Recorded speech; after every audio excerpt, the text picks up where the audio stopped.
News 360 में अब रुक करते हैं यूपी की खबरों की ओर। यूपी के सीएम योगी आदित्यनाथ संभल हिंसा के बाद पहली बार संभल पहुंचे थे। संभल से सीएम योगी ने दंगाइयों को साफ संदेश दे दिया है।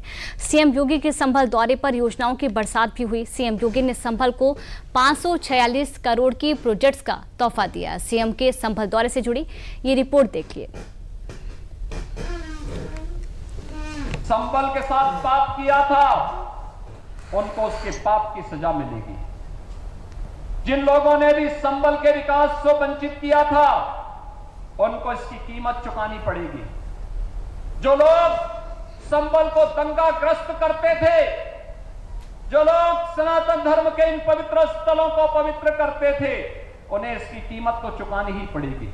और इसी का आश्वासन देने के लिए आज मुझे संभल आना पड़ा है। संभल में हुई हिंसा के बाद सीएम योगी का ये पहला संभल दौरा था, लेकिन सीएम योगी के बयानों में संभल में हुई हिंसा का दर्द साफ झलक रहा था। संभल की ही धरती से सीएम योगी ने उस दर्द के हिसाब का भी ऐलान कर दिया। सीएम योगी ने ये भी साफ कर दिया कि संभल को सुलगाने की साजिश करने वालों को माफ नहीं किया जाएगा। संभल की धरती से सीएम योगी ने ऐलान कर दिया कि नए यूपी में दंगाइयों को छोड़कर सभी सुरक्षित हैं।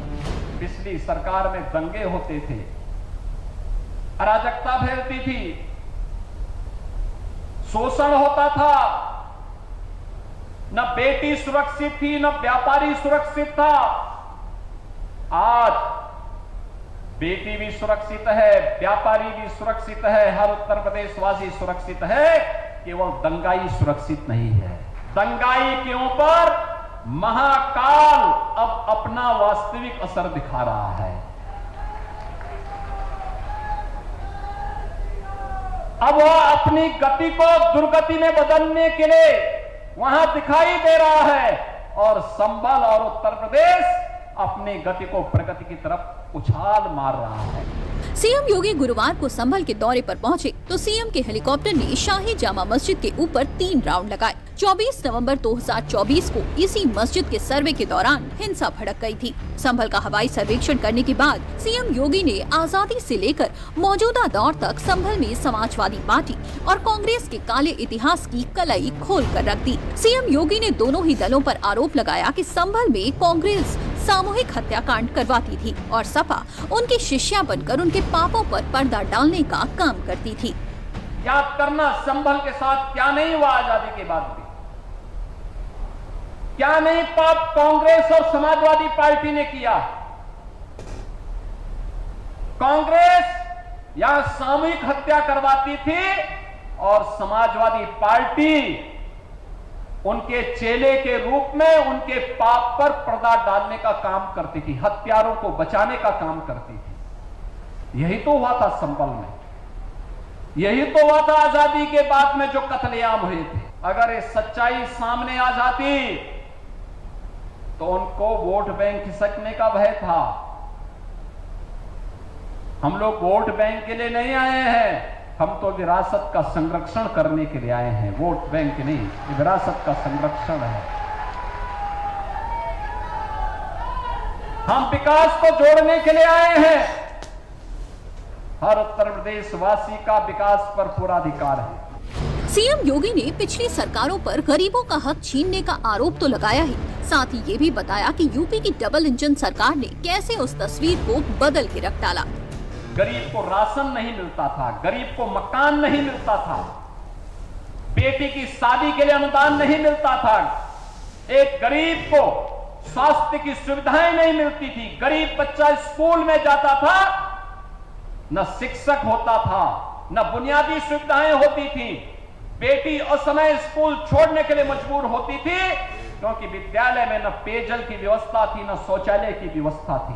और आज जब डबल इंजन की सरकार काम कर रही है, आज आप देख रहे होंगे विद्यालयों में बुनियादी सुविधाएं, बालक और बालिकाओं के लिए पेयजल की व्यवस्था भी है, टॉयलेट की व्यवस्था भी है, अच्छा फर्श बना है। फर्श बनाने के साथ ही डिजिटल लाइब्रेरी भी है, स्मार्ट क्लास भी है, पर्याप्त सुविधाएं उपलब्ध करवाई जा रही हैं। संभल में सीएम योगी आक्रामक अंदाज में दिखे। भारत की विरासत को कलंकित करने वाले अराजक तत्वों को सीएम योगी ने चेतावनी भी दे डाली कि ऐसा सबक सिखाएंगे कि उनकी आने वाली कई पीढ़ियां याद रखेंगी। संभल जैसी सच्चाई को छुपाने की कुत्सित चेष्टा करने वालों के उन गलत मंसूबों को भी ध्वस्त करने का काम करेंगे। जो भारत और भारतीयता को, भारत की विरासत को कलंकित करने का कार्य करेंगे, उन्हें वह सबक सिखाएंगे। उनकी आने वाली कई पीढ़ियां याद करेंगी कि वह भी किन लोगों से टकराए थे।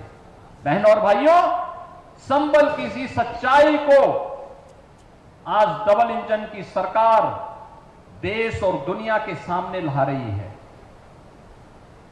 हमारे पास शास्त्रीय प्रमाण भी है, हमारे पास पुरातात्विक प्रमाण भी है, हमारे पास लोक मान्यताएं भी हैं और हमें सब कुछ बताने के लिए हमारे पास है। और पुनरुद्धार के उस कार्यक्रम को जिस स्तर पर आगे बढ़ाने का काम हुआ है। सीएम योगी ने अपने संभल दौरे पर संभल को करोड़ों रुपए की सौगात भी दी। सीएम ने संभल में 546 करोड़ के प्रोजेक्ट्स लॉन्च किए। इनमें 108 प्रोजेक्ट का शिलान्यास और 113 का लोकार्पण किया। सीएम योगी ने शिक्षा मंत्री गुलाब देवी को जिला मुख्यालय का उपहार भी दिया। संभल के पास अब अपना जिला मुख्यालय और पुलिस लाइन दोनों होगा। 80 एकड़ में बने जिला मुख्यालय में एक छत के नीचे ही जनता को सारी सुविधाएं मिलेंगी। आपको प्रमाण पत्र दिया जाता है आपके कार्यों के लिए। बहुत बहुत धन्यवाद।